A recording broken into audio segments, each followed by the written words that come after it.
kok sampai ke kampung kita ini loh, maksudnya ada. Ya monggo. Oh nggih.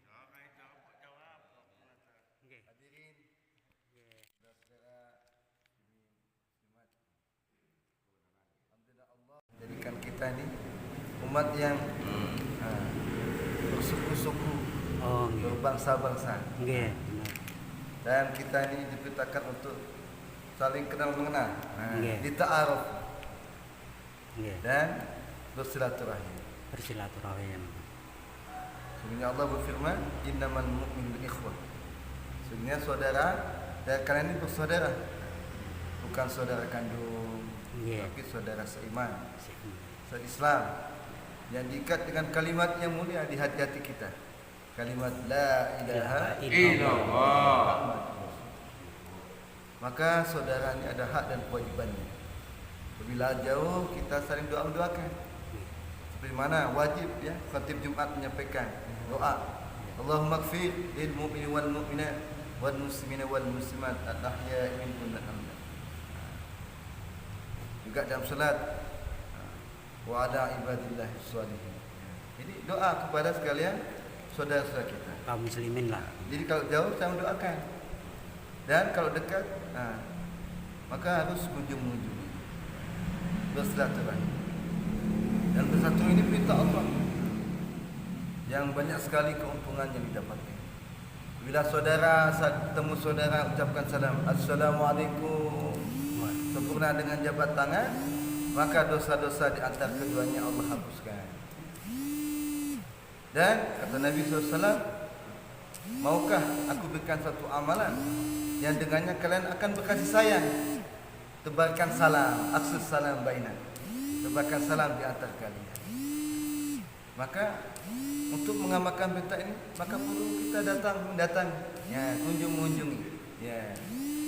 Maka itulah kami jauh dari Bogor datang ke Kerawang ini untuk salah satunya menunaikan tanggung jawab kita terhadap saudara kita. So, kami di Kerawang, ya, bukan hanya di Kerawang, di mana saja berada, selagi di hatinya ada kalimat la ilaha illallah, itu adalah saudara kami. Tidak sempurna iman kalian kata Nabi, tidak sempurna iman kita kalau tidak mencintai saudara kita sebagaimana mencintai diri kita sendiri. Apa artinya? Kita semua ingin selamat, ingin bahagia. Maka bagaimana saudara kita supaya bisa selamat, supaya bahagia? Sedangkan Allah telah tetapkan bahwasanya kebahagiaan, kesuksesan, kemuliaan, keselamatan hanya Allah letakkan dalam amal agama yang sempurna, yaitu mengamalkan seluruh perintah Allah sebagaimana yang dicontohkan oleh baginda Rasulullah SAW. Pada hari ini umat Islam belum mampu mengamalkan agama secara sempurna. Sedangkan dulu di zaman Nabi dan para sahabat agama ini diamalkan dengan sempurna. Ibadahnya, muamalahnya, muasyarahnya, akhlaknya sempurna. Sehingga umat Islam di zaman Nabi menjadi pelita-pelita hidayah. Jadi sahabat ni kalau datang ke mana saja, sahabat Nabi SAW datang ke Eropah, datang ke China sekali, ke seluruh dunia, itu mengatakan kunu mislana, jadilah kalian seperti kami. Jadilah kalian seperti kami. Seperti kami masuk Islam maksudnya. Islamlah kalian akan selamat. Orang melihat sahabat ini seperti melihat cahaya berjalan. Dan Nabi SAW telah sabdakan, apabila kalian, sahabatku seperti bintang-bintang ini, ashabikan nujum, sahabatku seperti bintang-bintang di langit. Siapapun yang kalian ikuti, kalian akan mendapat petunjuk hidayah. Sebagaimana nelayan, ya, dia akan mendapat petunjuk kalau lihat bintang. Ya, nelayan yang ngerti, dia lihat bintang tahu arah. Oh, mana timur, mana selatan, utara dan sebagainya. Adimnya, maka begitu juga umat Nabi, umat yang satu. Ya. Hari ini, masya Allah, kita Allah berikan nikmat. Apa nikmat? Iman dan Islam dan nikmat ibadah. Dapat menunaikan perintah Allah, dapat sujud. Ya. Ini sekali sujud, lebih baik daripada ibadahnya miliaran malaikat. Ya. Sekali solat saja ini lebih baik daripada ibadahnya malaikat Jibril alaihissalam. Kenapa? Karena ibadahnya malaikat ini tidak ada fitnah. Jadi ketika malaikat diciptakan ya, dari cahaya, malaikat bersyukur, ada yang berdiri sampai kiamat, ada yang sujud sampai kiamat, ada yang rukuk sampai kiamat. Tapi tidak dikatakan malaikat sebagai insan makhluk yang terbaik. Tetapi manusia asraful makhluqat, terbaik, karena mereka ini diberi perintah dan mereka melaksanakannya. Jadi hari ini hadirin Allah SWT, saudara-saudara kita ini di luar sana, di luar masjid maksudnya, masih banyak yang lalai. Masih banyak yang lupa dengan kesibukan mencari nafkah. Memang mencari nafkah perintah Allah, tapi perintah Allah ini banyak. Solat juga perintah Allah, ya.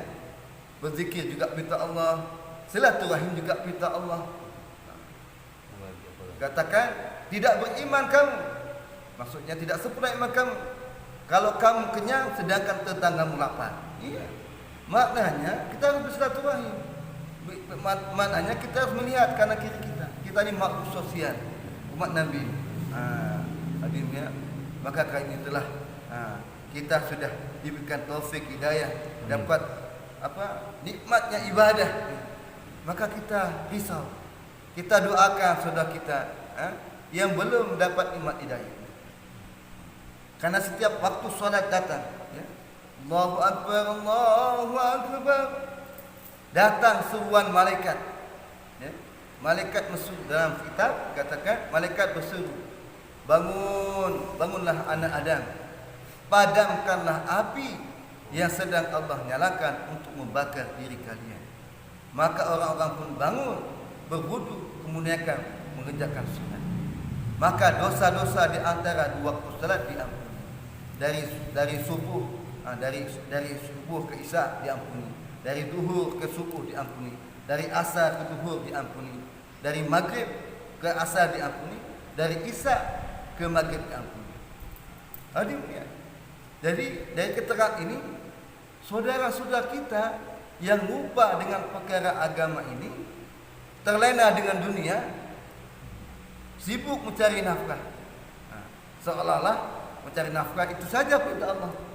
Datang perintah solat, Allahu Akbar. Oh ya, masih ada waktu. Masih ada waktu. Memang boleh setelah asar jam 5, boleh? Boleh. Masih ada waktu. Tapi siapa yang menjamin dia akan hidup sampai jam 5? Umur. Ya, siapa yang menjamin? Betul. Kalau dia sebelum jam 5, dia nanti saya jam 5 aja deh, yang tanggung. Tanggung kerja. Ntar lah. Malaikat maut menjemput. Ternyata jam setengah 5 datang malaikat maut. La ilaha illallah. Maka dia menanggung satu perintah Allah, yaitu salat asar yang belum dikerjakan. Hari mulia, hari ini keadaan umat, keadaan saudara-saudara kita ini seperti orang yang buta dan tuli. Permisalannya seperti orang yang buta dan tuli. Orang yang buta apabila dipasang tulisan, ada lubang yang besar satu jalan, orang buta sedang jalan, kira-kira kalau dipasang lubang, awas lubang, bahaya, buta, maka tidak bisa melihat, terus jalan saja. Terus dipasang speaker besar, tawa, awas lubang besar, bahaya. Kasihan Pak, dia buta, juga tuli, tidak dapat mendengar. Bagaimana cara menyelamatkan? Kita tahu dia sedang berjalan dalam lubang. Sebentar lagi dia akan jatuh dalam lubang. Kalau dia jatuh, dia akan bahaya. Kalau nggak mati cacat.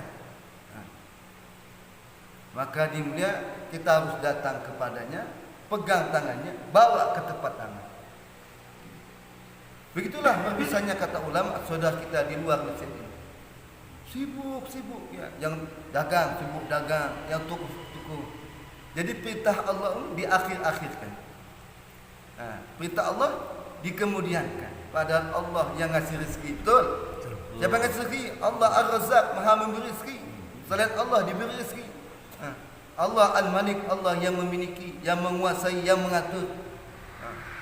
Bahkan Allah Maha melihat, Allah alim, Allah basir, Allah sami, Allah maha melihat, Allah maha mendengar dan maha mengetahui. Di setiap saat dan keadaan ini kita diberi rezeki, ya, diatur Pak sama Allah Taala. Allah tidak ingin kita sengsara, maka dikasih peringatan, Siapa peringatannya? Melalui kita. Tuh ada hamba-hambaku tuh yang lupa, maka kamu datang kepadanya, beri peringatan. Bahkan dalam Al-Quran ada 2 tempat di surat Al-Mulk dan surat Az-Zumar. Alam ya'tikum nadhir. Belum datangkah utusan kami yang mengingatkan kamu? Jadi Pak, hadirin mulia, orang-orang ini yang belum taubat kemudian mati, kemudian mati, gimana kira-kira? Alhamdulillah, akan dia akan siksa kan kalau bertobat. Setiap orang Islam pasti masuk surga.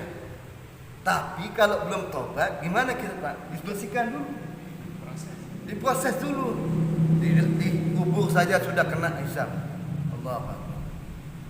Akhir mulia, sebelum siksa orang, maka dia akan ditanya oleh Allah Ta'ala. Malaikat akan bertanya, alam ya'tikum nadhir, atau dalam ayat yang lain, alam ya'tikum rusulun minkum yatluna 'alaikum ayati rabbikum wa yunzirunakum liqa'a yaumikum hadha.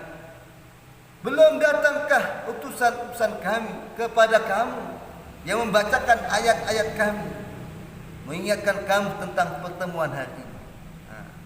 Bahasanya mudahnya, belum ada ke orang yang datang ke kamu, ngajak kamu baik, ngajak kamu sholat, ngajak kamu supaya tidak masuk neraka, ngajak kamu taubat. Di mana Pak? Dia akan menjawab, ya Allah, belum ada yang datang pada kami. Kalau ada yang datang ingetin saya, mungkin saya mau taubat. Siapa yang mau masuk neraka? Kan dia. Begitu, mereka semua akan mengadu pada Allah. Ya Allah, kenapa ya Allah? Kalau datang, maka tetangganya, utama saudaranya Pak, saudaranya akan dipanggil. Dalam satu keluarga ada bapak, ada ibu, suami, istri, ada orang tua, anak, saudara-saudara, akan ditanya, sudahkah kamu ingatkan saudara kamu? Bahkan satu orang wanita, dia menarik 4 orang laki-laki untuk ditanya. Satu orang wanita, ketika wanita ini tidak taat pada Allah, jika masukkan neraka, dia akan mengadu, ya Allah, kenapa saya dimasukkan neraka? Maka Allah bertanya, di mana suami kamu? Di mana anak laki-laki kamu? Di mana bapak kamu? Di mana saudara laki-laki kamu? Ditanya nih, bapaknya tanya, wahai kamu, ini anak kamu kan? Iya. Sudah kasih peringatan belum? Wanita yang suruh tutup aurat. Kalau dia bersuami, taat pada suaminya, sudah diberikan pendidikan agama belum? Ditanya Pak, suaminya juga tanya, anaknya laki-laki sudah diberikan peringatan belum ibunya ini? Saudara perempuannya juga, saudara lakinya ditanya juga begitu. Hadirin mulia, beginilah. Jadi agama ini sekarang ini tanggung jawab kita bersama. Tidak akan ada lagi Nabi sampai hari kiamat, melainkan di pundak-pundak kita umat Islam ada tanggung jawab agama. Balighu anni walau ayat. Sampaikan yang datang daripada kuasa ayat. Jadi Pak, untuk mengingatkan, mengajak ini walau 1 ayat. Sampai ingatin. Kamu kan adik saya, kamu kan saudara saya. Kok kamu enggak sholat? Enggak apa-apa Bang. Enggak apa-apa kamu enggak sholat, tapi sholatin ya. Disolatin. Habis itu dibawa. Itu ya. Diingatkan. Terus orang yang tadi mau masuk neraka, ketika dihadapkan, lah kamu sudah diingatkan. Itu ada jamaah Bogor. Jamaah Bogor sudah datang di ini, kampung kerajaan ini. Sudah bertemu bapak-bapak, sudah silaturahim, ngajak bapak ke masjid. Iya, sudah datang, tapi cuma sekali. Aduh. Kenapa enggak 2 kali? Kenapa enggak 3 kali? Begitu, Pak. Saudara kita tak akan bertahan, dia akan kenapa enggak berkali-kali? Rencana berapa hari? Habib apa Pak Yai ini? Habib apa Pak Yai? Enggak, biasa saja. Sudah, enggak ada habib, biasa saja. Dari pondok. Dari pondok. Pondok pernah. Bukan dari pondok apa dari kajian? Ini macam-macam ini. Ada yang dari pondok, ada yang itu ustaz dari pondok. Ini. Ya. Nah, di pesantren. Ada yang pedagang nih. Pedagang Ini baju Bapak. baju apa? Tapi kayak Habib maksud saya. Beliau ini apalagi Bapak ini. Saya kalau lihat di pengajian di sana di waktu tahlilan kayak Habib. Iya, apalagi kalau lagi pakai jubah itu putih ya. Ini pakaian sunnah. Oh nggih. Tentara Nabi. Nggih. Barang siapa meniru-niru satu jemaah, satu Oke. kaum, akan nanti di akhirat dibagikan bersama. Oke. Ya, Amin. sama ya. Itulah tujuannya. Itu dalam suatu kita Silaturahmi. menunaikan hak-hak saudara, Oh nggih. mengingatkan, saling mengingatkan, Alhamdulillah. supaya selamat dunia akhirat. Berapa kali? Berkali-kali. Ya. Nanti akan datang ke jemaah. Ya. Ini berapa hari rencananya? Mungkin seminggu, 1 hari, lihat situasi di kondisi. Karena kami jemaah sudah mandiri. Oh. Kami bawa bekal sendiri-sendiri, Oh. masak sendiri. Yang kami harapkan Masaknya di mana sih? Ada. di luar, Oh, bisa. atas sudah. Oh, udah. Yang Ada kami kompor. Ya? harapkan itu Ada kompor. keyakinan akan datang dengan perjuangan. Demikian yang dapat kami sampaikan. Ya. Terima Gunanya kasih banyak. daripada Allah SWT. Ada kekurangan, ada karena kelemahan. Oh nggih. Ya. Oh sekarang taklim ini lagi ngaji taklim. Oh. Dalam keadaan masih menyukai harta dan mengerjakan. Allah berfirman, kutiba alaikum idza hadara ahadakumul maut in taraka khairan wasiyatan lil walidayni wal aqrabin. Jawab, orang melaksanakan 2 rakaat salat sunnah sesudah salat fardu. Hadis Abu Faidah. 1 rupiah sama dengan 40 dirham dan 1 dirham sama dengan 4 anak. 140 rupiah. Berarti kurang lebih ujungnya 3.000 rupiah. Namun apalah artinya laba sebanyak itu jika dibandingkan dengan laba yang sebenarnya yang akan memiliki selamanya yang tidak akan pernah habis-habis.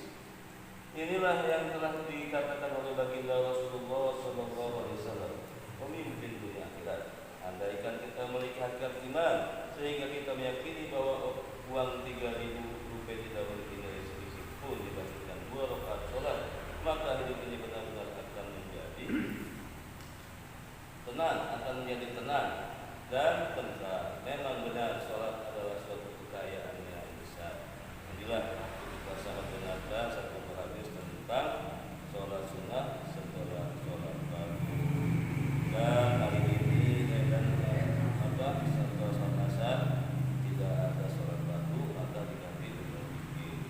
Dan nanti sore kita akan mengadakan daulah atau keliling ke rumah-rumah warga. Ya, ada suatu Jelasin. sholat. Kasih penjelasan daulah. Daulah artinya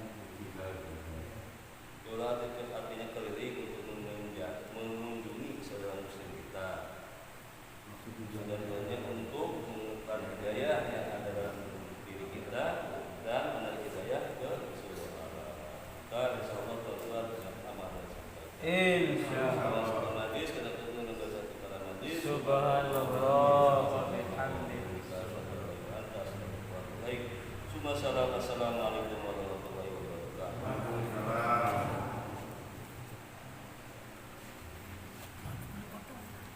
yang dimandi